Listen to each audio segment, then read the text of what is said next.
One day after Argentina booked their spot in the World Cup final, a photo started spreading across social media that seemed to show definitive proof Lionel Messi cheated to get them there. Millions of people saw it, thousands shared it as fact. There's just one problem. The photo is almost certainly completely fake.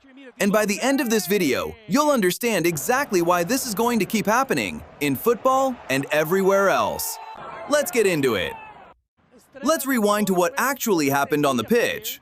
In the closing minutes of Argentina's semi-final against England, with the match tied, Lautaro Martinez rose to head home a cross from Messi on the right wing, completing a dramatic stoppage-time comeback and sending Argentina to the World Cup final. On the field, England's players showed no major complaints in the moment. They looked exhausted and frustrated by the result, but nothing about the goal itself triggered controversy during the match. That changed the next day. A photo began circulating online that appeared to show Messi committing a foul on an England defender in the build-up to that winning goal, seemingly catching him in an off-the-ball moment that would have made the goal illegal if a referee had seen it. Given everything else that's followed Argentina throughout this tournament, the VAR controversies against Egypt and Switzerland, Egypt's coach directly accusing officials of favoring Messi, the ongoing conspiracy chatter across social media, this photo landed in exactly the right environment to spread like wildfire. People weren't just sharing a photo, they were sharing what felt like the missing piece of evidence for a narrative they already believed. Here's the problem. Multiple outlets covering the incident, including beIN Sports, have reported that the photo's authenticity is highly questionable, with strong indications it was manipulated using artificial intelligence. This is exactly the kind of scenario AI image generation and editing tools have made dramatically easier over the past couple of years. Take a real moment from a real match and digitally alter a player's position or contact just enough to manufacture evidence for a story you want to be true. The telltale signs experts look for in cases like this include inconsistent lighting and shadow direction between the players and the background, unnatural blending at the edges of a manipulated limb or body part, and details that don't match any confirmed camera angle actually broadcast during the match. None of this requires you to be a forensics expert to understand the bigger point.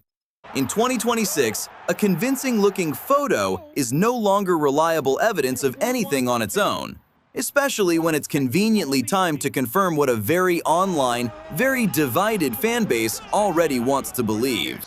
The same tools that can generate a stunning piece of concept art in seconds can just as easily generate a piece of fake sports evidence. And right now, there's no watermark, filter, or platform-level safeguard reliably catching all of it before it spreads. Here's what makes this genuinely interesting rather than just a debunking exercise. There was a real, legitimate conversation happening about that goal before the fake photo ever showed up. Some pundits and fans did raise honest questions about contact in the build-up to Martinez's header, the kind of borderline, bang average VAR discussion that happens after nearly every major goal in modern football. That's a normal, healthy debate. The fake photo didn't start that conversation, it hijacked it.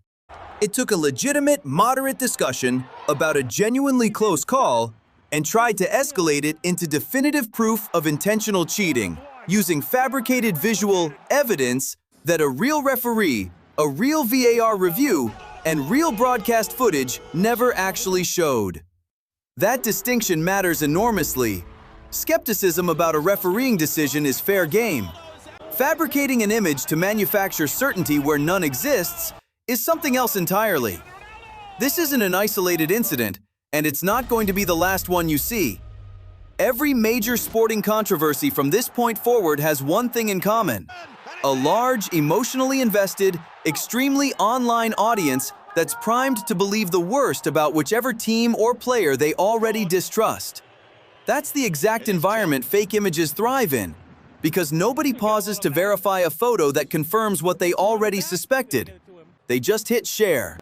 Add in the fact that this specific World Cup has already been shadowed by real, legitimate controversy, actual disputed VAR calls, an actual coach publicly alleging bias, an actual FIFA disciplinary investigation into a political banner, and you get a perfect storm where fake content doesn't even need to be that convincing to spread, because it's landing on top of genuine, pre-existing suspicion. The fake photo worked precisely because the ground had already been prepared for it. Sports has always had its share of doctored images and manufactured controversies, but the tools have changed dramatically. A decade ago, faking convincing sports photography required real editing skill and left visible seams that trained eyes could usually catch. Today, generative AI tools can produce a fabricated sports moment in seconds that's convincing enough to fool casual scrollers on a phone screen, especially when the image is only visible for the 2 or 3 seconds it takes someone to like and share it before moving on. That shift matters because it changes the economics of misinformation entirely. It used to take real effort and some skill to manufacture fake proof of a controversial sports moment. Now it takes a text prompt and 30 seconds, which means every major controversial call, every disputed goal, every close finish at a tournament this size is now a potential target for someone looking to manufacture a viral moment out of thin air. Not because they necessarily even believe it, but because outrage travels faster than correction ever does, and by the time a fact check catches up, the fake has already done its damage to the conversation. None of this means you need to become a forensics expert before liking a post. A few simple habits go a long way. First, check whether major outlets are reporting the same claim independently. A genuinely explosive piece of evidence about a World Cup final rarely stays exclusive to one anonymous account for long. Second, look for the actual broadcast angle. Official match footage exists from multiple fixed camera positions, and a proof image that doesn't correspond to any of those angles should raise an immediate flag. Third, pay attention to timing. Fake evidence tends to appear suspiciously fast, often within hours of a controversial result, precisely when emotions are highest and scrutiny is lowest. None of these checks take more than a minute, and all three would have flagged this particular photo well before it picked up millions of views, which is exactly the point. The fix here isn't technological, it's behavioral, and it costs almost nothing compared to the reputational damage a false accusation like this can do to a player in the middle of the biggest week of his career. So here's where this leaves us. Messi and Argentina are heading into Sunday's final, having survived a genuine pattern of officiating controversy throughout this tournament. And now, on top of that, a fabricated piece of evidence that tried to turn reasonable skepticism into outright fabricated proof. The lesson here goes well beyond one football match. As AI-generated content keeps getting more convincing, I saw a photo of it is quickly becoming worthless as proof of anything, in sports or otherwise. The next viral smoking gun you see about literally any controversy deserves the exact same scrutiny this one got. Before you hit share, not after. That's not paranoia. It's just the baseline level of caution the internet now requires of everyone who wants to avoid spreading something they'd later have to walk back. Did this photo fool you before you knew the full story? Be honest in the comments. I read every single one, and it's a genuinely useful gut check for all of us on how we consume viral content now, especially with the World Cup final just days away and plenty more evidence likely to surface before kickoff. If you want full coverage of the World Cup final between Argentina and Spain this Sunday, hit subscribe so you don't miss it. See you in the next one!